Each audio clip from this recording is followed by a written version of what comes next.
तो चलिए शुरू करते हैं चैप्टर 8 इलेक्ट्रोमैग्नेटिक वेव्स। बच्चों, ये चैप्टर अकेले में बहुत ही इंटरेस्टिंग है। ये फिजिक्स की 3 अलग अलग ब्रांचेस इलेक्ट्रिसिटी, मैग्नेटिज्म और लाइट को एक ब्यूटीफुल थ्योरी में जोड़ देता है। Let's begin.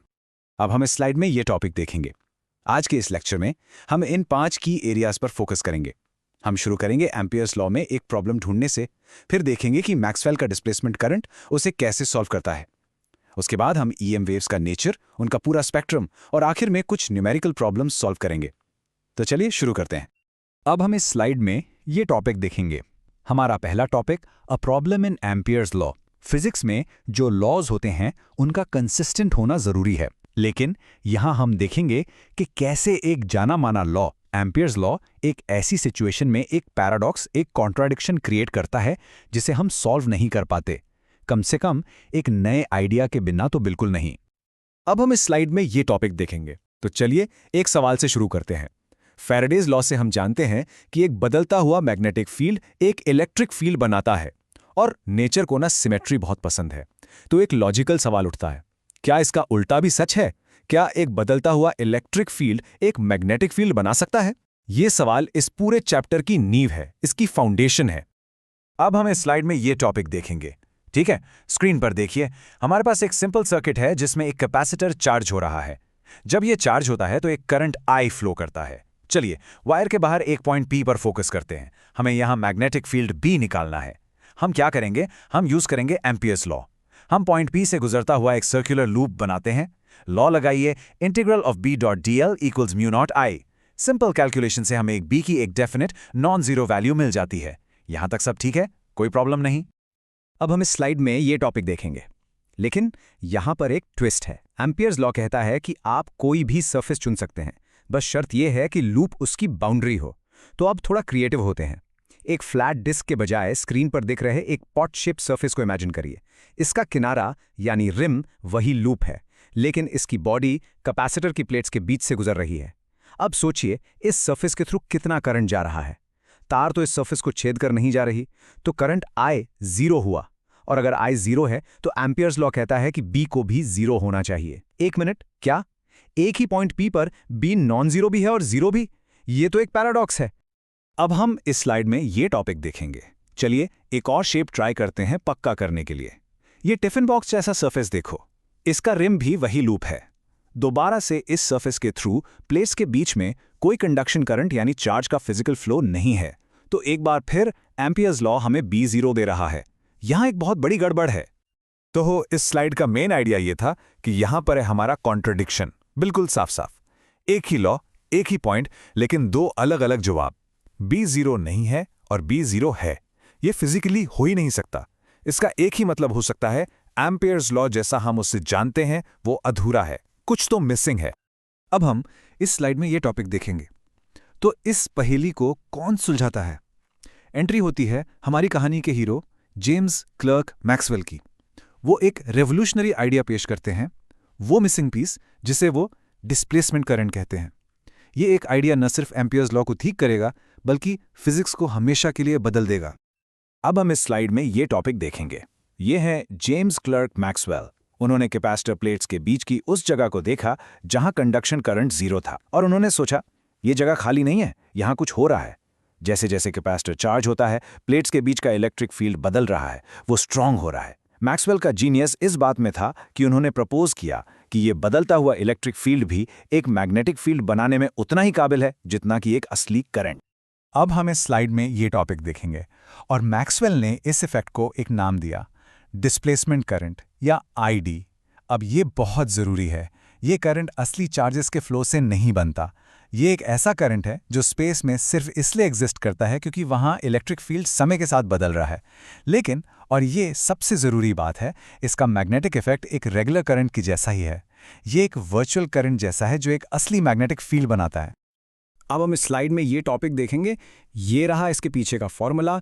Displacement current ID बराबर है epsilon not times d phi E by dt। चलो इसको आसान बनाते हैं। एप्सिलॉन नॉट एप्सिलॉन तो एक कांस्टेंट है, परमिटिविटी ऑफ फ्री स्पेस। असली चीज है d phi E by dt। इसका मतलब है rate of change of electric flux. सोचो, फ्लक्स मतलब फील्ड लाइंस जो एक एरिया से गुजर रही हैं। तो d∅/dt का मतलब है कि इलेक्ट्रिक फील्ड लाइंस कितनी तेजी से बदल रही हैं। जितनी तेजी से इलेक्ट्रिक फील्ड बदलेगा, उतना ही स्ट्रॉन्ग डिस्प्लेसमेंट करंट होगा।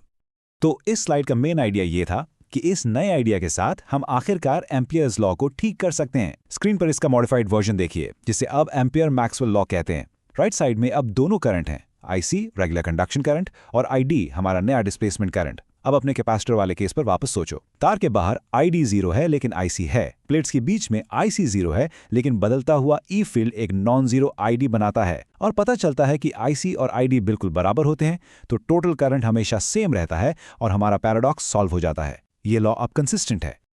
अब हम इस स्लाइड में ये टॉपिक देखेंगे।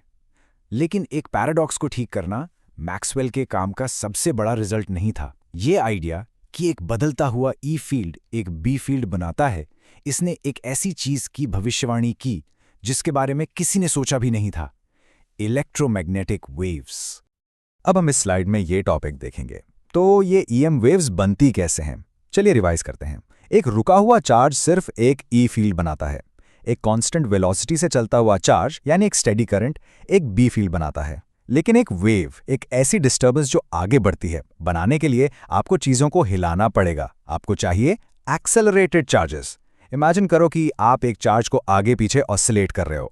ये एक बदलता हुआ E फील्ड बनाएगा, जो एक बदलता हुआ B फील्ड बनाएगा, जो फिर से एक बदलता हुआ E फील्ड बनाएगा, और ये सिलसिला चलता रहेगा। यही सेल्फ प्रोपगेटिंग डिस्टर्बेंस एक इलेक्ट्रोमैग्नेटिक वेव है। अब हम इस स्लाइड में ये टॉपिक देखेंगे। और ये सिर्फ थियरी नहीं थी, इस टाइमलाइन को देखिए। 1865 में मैक्सवेल ने सारी कैलकुलेशंस की और प्रिडिक्ट किया कि ऐसी वेव्स होनी चाहिए, और उनकी स्पीड भी कैलकुलेट की, और वो स्पीड ऑफ लाइट के बराबर निकली। ये एक जबरदस्त कनेक्शन था, लेकिन 20 साल से ज्यादा लगे। 1887 में हाइनरिच हर्ट्ज ने असल में इन वेव्स को अपने लैब में बनाया और डिटेक्ट किया, और मैक्सवेल को सही साबित किया। वहां से जेसी बोस और मार्कोनी जैसे साइंटिस्ट ने इस डिस्कवरी को आगे बढ़ाया और सारे मॉडर्न कम्युनिकेशन की नींव रखी। तो इस स्लाइड का मेन आइडिया ये था कि जो आप स्क्रीन पर देख रहे हैं, ये हैं मैक्सवेल की 4 इक्वेशंस। इन्हें इलेक्ट्रिसिटी और मैग्नेटिज्म के पूरे यूनिवर्स के नियम समझ लीजिए। पहली बताती है कि चार्ज इलेक्ट्रिक फील्ड कैसे बनाता है। दूसरी कहती है कि मैग्नेटिक मोनोपोल नहीं होते। तीसरी है फैराडेज लॉ, बदलता हुआ बी फील्ड एक ई फील्ड बनाता है। और चौथी है हमारी नई complete ampere Maxwell law, currents और बदलते हुए ई फील्ड्स बी फील्ड बनाते हैं। ये चारों मिलकर EM वेव्स को प्रिडिक्ट भी करती हैं और उन्हें परफेक्टली डिस्क्राइब भी करती हैं। अब हम इस स्लाइड में ये टॉपिक देखेंगे। अब जब हमें पता है कि ये वेव्स एग्जिस्ट करती हैं, तो चलिए इनके नेचर के बारे में और जानते हैं। ये दिखती कैसी हैं, इनका बिहेवियर कैसा होता है। Let's get to know the properties of EM waves. अब हम इस स्लाइड में ये टॉपिक देखेंगे। ध्यान से इस डायग्राम को देखिए। एक EM वेव दिखने में ऐसी होती है। वेव Z एक्सिस की डायरेक्शन में आगे बढ़ रही है। जो रेड कलर में है वो इलेक्ट्रिक फील्ड है, जो X एक्सिस पर ऊपर नीचे ऑसिलेट कर रहा है। और जो ब्लू कलर में है वो मैग्नेटिक फील्ड है, जो Y एक्सिस पर अंदर बाहर ऑसिलेट कर रहा है। सबसे जरूरी प्रॉपर्टी नोटिस करिए, E फील्ड, B फील्ड और वेव के चलने की डायरेक्शन तीनों एक दूसरे के परपेंडिकुलर हैं। यही एक ट्रांसवर्स वेव की डेफिनेशन है। अब हम इस स्लाइड में ये टॉपिक देखेंगे। चलिए जल्दी से इनकी मैं प्रॉपर्टीज को समराइज करते हैं। पहला, जैसा हमने अभी देखा, ये ट्रांसवर्स होती हैं। दूसरा, इन्हें ट्रैवल करने के लिए किसी मीडियम की जरूरत नहीं होती। ये वैक्यूम में भी ट्रैवल कर सकती हैं, इसीलिए सूरज से रोशनी हम तक पहुंचती है। तीसरा, वैक्यूम में ये सब एक ही स्पीड से चलती हैं, स्पीड ऑफ लाइट c, जो लगभग 30 करोड़ मीटर पर सेकंड है। और ये स्पीड इलेक्ट्रिसिटी और मैग्नेटिज्म के कांस्टेंट से जुड़ी हुई है।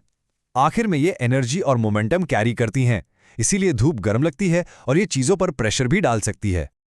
तो इस स्लाइड का मेन आइडिया ये था कि ये फॉर्मूला आपको न्यूमेरिकल्स के लिए बिल्कुल याद रखना है। E0/B0 = C। इसका मतलब है कि एक EM वेव में इलेक्ट्रिक फील्ड और मैग्नेटिक फील्ड के एम्पलीट्यूड्स का रेशियो हमेशा स्पीड ऑफ लाइट के बराबर होता है। क्योंकि C एक बहुत बड़ा नंबर है, 3 × 10⁸, इससे पता चलता है कि वेव का electric field component magnetic field component से बहुत बहुत ज़्यादा स्ट्रांग होता है। प्रॉब्लम सॉल्व करने के लिए ये एक बहुत ही यूजफुल रिलेशन है। अब हम इस स्लाइड में ये टॉपिक देखेंगे। ठीक है, हमने काफ़ी थ्योरी कवर कर ली। अब चलिए प्रैक्टिकल साइड पर चलते हैं। हम EM वेव्स की पूरी फैमिली को एक्सप्लोर करेंगे, जिसे इलेक्ट्रोमैग्नेटिक स्पेक्ट्रम कहते हैं, और फिर अपनी नॉलेज को यूज करके एक टिपिकल एग्जाम प्रॉब्लम सॉल्व करेंगे। अब हम इस स्लाइड में ये टॉपिक देखेंगे। ये टेबल पूरा EM स्पेक्ट्रम दिखा रहा है तो ये सब एक ही चीज़, इलेक्ट्रोमैग्नेटिक वेव्स, लेकिन अलग अलग वेवलेंथ और फ्रीक्वेंसी होने की वजह से इनकी प्रॉपर्टीज और यूजेस बिल्कुल अलग हो जाते हैं। हम शुरू करते हैं सबसे लंबी wavelength low energy radio wave से, जो कम्युनिकेशन में यूज होती हैं। जैसे जैसे हम राइट की तरफ जाते हैं, वेवलेंथ छोटी होती जाती है और एनर्जी बढ़ती जाती है। हम माइक्रोवेव से गुजरते हैं जो कुकिंग में काम आती हैं, फिर इंफ्रारेड जो हीट के लिए है, और फिर हम उस छोटे से हिस्से में आते हैं जिसे हमारी आंखें देख सकती हैं, विजिबल लाइट। उसके आगे आती हैं ज्यादा एनर्जी वाली और पोटेंशियली हार्मफुल वेव्स, यूवी जो सनबर्न करती हैं, एक्सरेज जो मेडिसिन में यूज होती हैं, और सबसे एनर्जेटिक गामा रेज जो रेडियो एक्टिव सोर्सेज से निकलती हैं। अब हम इस स्लाइड में ये टॉपिक देखेंगे, ठीक है। एक न्यूमेरिकल सॉल्व करते हैं। हमें ई फील्ड वेक्टर दिया है जिसका मैग्नीट्यूड 6.3 है और वो जे हैट डायरेक्शन यानी वाई एक्सिस में है।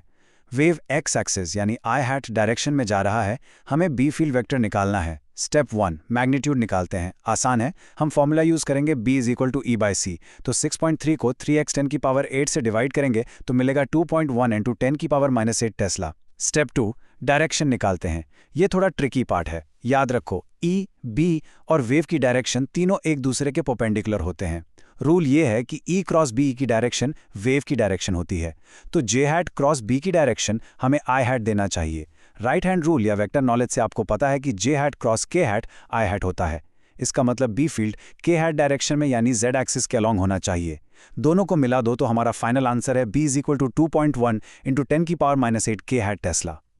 तो इस स्लाइड का मेन आइडिया ये था कि हमने इस पूरे स्पेक्ट्रम को एक्सप्लोर किया, लेकिन ये सोचना कितना अजीब है कि हमारी आंखें इसका सिर्फ एक छोटा सा हिस्सा विजिबल लाइट ही देख सकती हैं। तो मैं आपको एक आखिरी सवाल के साथ छोड़ना चाहता हूं। क्या होता अगर हम स्पेक्ट्रम के दूसरे हिस्से देख पाते? अगर आप रेडियो वेव्स देख सकते तो क्या आपको अपने चारों तरफ वाईफाई और सेल फोन सिग्नल्स का समुद्र दिखता? अगर आप एक्सरेज में देख पाते तो क्या सब लोग चलते फिरते स्केलेटन जैसे दिखते? ये सोचने में मजबूर करता है कि रियलिटी का कितना बड़ा हिस्सा हमारी नज़रों से छुपा हुआ है। अगर आपको ये वीडियो हेल्पफुल लगी हो तो लाइक करिए, शेयर करिए अपने दोस्तों के साथ, चैनल को सब्सक्राइब करिए और कमेंट करके ज़रूर बताइए आप नेक्स्ट कौन सा चैप्टर देखना चाहते हो।